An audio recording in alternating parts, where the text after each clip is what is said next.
আমন্ত্রণ জানাচ্ছি প্রবাস কণ্ঠ রাতের বুলেটিনে, পাওয়ার্ড বাই মাই এনজেট্রি।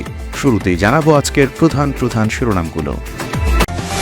মালয়েশিয়ায় বিদেশি শ্রমিক নিয়োগে নতুন ডিজিটাল প্ল্যাটফর্ম। ইসরায়েলি পাসপোর্টধারীদের গণহারে আটক করছে মালয়েশিয়া।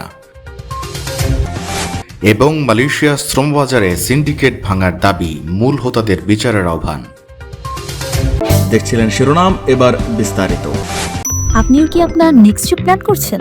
তাহলে আপনার জন্যই মাই এনজেট্রি, যেখানে এয়ার টিকেটস এবং হোটেল সব পাওয়া যাবে এক প্ল্যাটফর্মে, with a very affordable fares and endless options.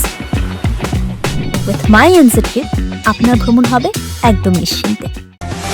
মালয়েশিয়ায় বিদেশি শ্রমিক নিয়োগ ব্যবস্থাকে আধুনিক ও স্বচ্ছ করতে সরকার একটি নতুন ডিজিটাল প্ল্যাটফর্ম চালুর কথা বিবেচনা করছে। প্রস্তাবিত এই সিস্টেমটির নাম হতে পারে ইউনিভার্সাল রিক্রুটমেন্ট অ্যাডভান্সড প্ল্যাটফর্ম। যদিও এটি শ্রমবাজারে ইতিবাচক পরিবর্তনের আশাবাদ তৈরি করেছে, তবুও সংশ্লিষ্ট মহলে দেখা দিয়েছে নানা প্রশ্ন ও উদ্বেগ। বিদেশি শ্রমিক নিয়োগ প্রক্রিয়া দীর্ঘদিন ধরে উচ্চ ব্যয়, জটিলতা এবং শ্রমিক কল্যাণ সংক্রান্ত সমস্যার সঙ্গে যুক্ত। নতুন প্ল্যাটফর্মের লক্ষ্য হল এই সমস্যাগুলো কমিয়ে এনে এটি আরও স্বচ্ছ ও কার্যকর নিয়োগ ব্যবস্থা তৈরি করা। তবে সংশ্লিষ্ট শিল্প খাতের অনেকেই মনে করছেন এটি বিদ্যমান ব্যবস্থার উন্নয়ন না করে বরং আরও একটি অতিরিক্ত স্তর যোগ করতে পারে। মালয়েশিয়ার 700-টিরও বেশি বেসরকারি নিয়োগ সংস্থার সংগঠন পারসাতুয়ান আগেন্সি পেকারজান মালয়েশিয়া, তারা এই প্রস্তাব নিয়ে উদ্বেগ জানিয়েছে। সংগঠনটির সহসভাপতি সুরেশ তান বলেন, বিদেশি শ্রমিক নিয়োগ একটি জটিল প্রক্রিয়া, যেখানে ডকুমেন্টেশন, স্বাস্থ্য পরীক্ষা, ভিসা, প্রশিক্ষণ সহ বহু ধাপ রয়েছে। গুরুত্বপূর্ণ কয়েকটি প্রশ্ন তুলে ধরে বলেন, নিয়োগ প্রক্রিয়ার ঝুঁকি কে নেবে, প্রাথমিক খরচ কে বহন করবে, শ্রমিক অযোগ্য হলে বা পালিয়ে গেলে ক্ষতিপূরণই বা কে দেবে। তার মতে লাইসেন্সপ্রাপ্ত এজেন্সিগুলোর ভূমিকা কমিয়ে দিলে পুরো ব্যবস্থার দায়বদ্ধতা হ্রাস পেতে পারে। সুরেশ তান দাবি করেন, আন্তর্জাতিক সংস্থা যেমন আইএলও এবং আইওএম এর সুপারিশ সঠিকভাবে বোঝা হচ্ছে না। বর্তমানে মালয়েশিয়ার বিদেশি শ্রমিক ব্যবস্থাপনা দুটি বড় সিস্টেমের উপর নির্ভরশীল: foreign worker centralise management system বা FWCMS এবং national integrated immigration system NIIS NIS। সরকার ইতিমধ্যে FWCMS এ ব্যয় করেছে 381 মিলিয়নেরও বেশি রিঙ্গিত এবং প্রায় 2.35 মিলিয়ন পাস পরিচালনা করেছে। অন্যদিকে NIIS প্রকল্পে ব্যয় করেছে প্রায় 1.01 বিলিয়ন রিঙ্গিত। এ অবস্থায় নতুন আরেকটি প্ল্যাটফর্ম চালুর যৌক্তিকতা নিয়ে প্রশ্ন উঠেছে। মালয়েশিয়ায় থাকেন, আন্তর্জাতিক কর্মপরিবেশে স্মার্ট ও সফল ক্যারিয়ার করতে প্রস্তুত, তবে আপনাকে খুঁজছে প্রাণ মালয়েশিয়া।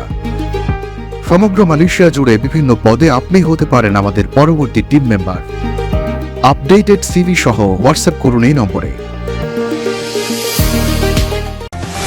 সাম্প্রতিক সময় মালয়েশিয়ার কুয়ালালামপুর আন্তর্জাতিক বিমানবন্দরে ট্রানজিট নেওয়ার সময় একাধিক ইসরায়েলি নাগরিককে আটক করার ঘটনা সামনে এসেছে।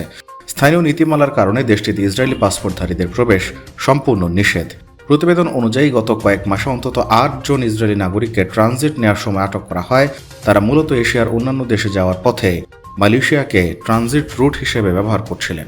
সর্বশেষ বুধবার ফিলিপাইন যাওয়ার পথে 4 জন ইসরায়েলিকে আটক করা হয়। তাদের মধ্যে 2 জন নারী ছিলেন।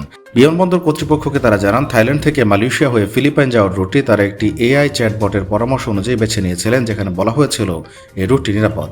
উল্লেখ্য, মালয়েশিয়ার সঙ্গে ইসরায়েলের কোনো কূটনৈতিক সম্পর্ক নেই এবং দেশটি ইসরায়েলকে রাষ্ট্র হিসেবে স্বীকৃতি দেয় না। ফলে ইসরায়েলি পাসপোর্টধারীদের জন্য দেশটিতে প্রবেশ বা ট্রানজিট নেওয়া ঝুঁকিপূর্ণ। মালয়েশিয়ার শ্রমবাজারে সিন্ডিকেট ভেঙে তা সকল বৈধ রিক্রুটিং এজেন্সির জন্য উন্মুক্ত করার দাবি জানিয়েছে বাইরা সিন্ডিকেট বিরোধী ঐক্য ফ্রন্ট। একই সঙ্গে সিন্ডিকেট চক্রের মূল হোতাদের দৃষ্টান্তমূলক শাস্তির দাবিও জানানো হয়েছে। রোববার রাজধানীর জাতীয় প্রেস ক্লাবের সামনে আয়োজিত মানববন্ধন ও প্রতিবাদ সমাবেশে এই দাবি জানানো হয়। সমাবেশে বক্তব্য দেন বাইরা সমন্বয়ক MA সালাম, সিনিয়র সদস্য কাজী শাখাওয়াত হোসেন লিন্টু, সাবেক যুগ্ম মহাসচিব মফিজউদ্দিন, আকবর হোসেন মঞ্জু, মোহাম্মদ ফখরুল ইসলাম প্রমুখ। বক্তারা অভিযোগ করেন, বিগত আওয়ামী লীগ সরকারের আমলে মালয়েশিয়া শ্রমবাজারে এক নজিরবিহীন অরাজকতা ও দুর্নীতির রাজত্ব কায়েম হয়।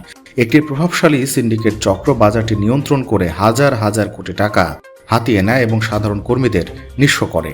এতে বৈধ রিক্রুটিং এজেন্সিগুলো ব্যবসায়িকভাবে মারাত্মক ক্ষতিগ্রস্ত হয়। তারা বলেন, এই সিন্ডিকেটের অন্যতম হোতা লেফটেন্যান্ট জেনারেল মাসুদ উদ্দিন চৌধুরী গ্রেপ্তার হওয়ায় বর্তমান সরকারকে ধন্যবাদ জানানো হলেও কেবল একজনকে গ্রেপ্তার করলে হবে না।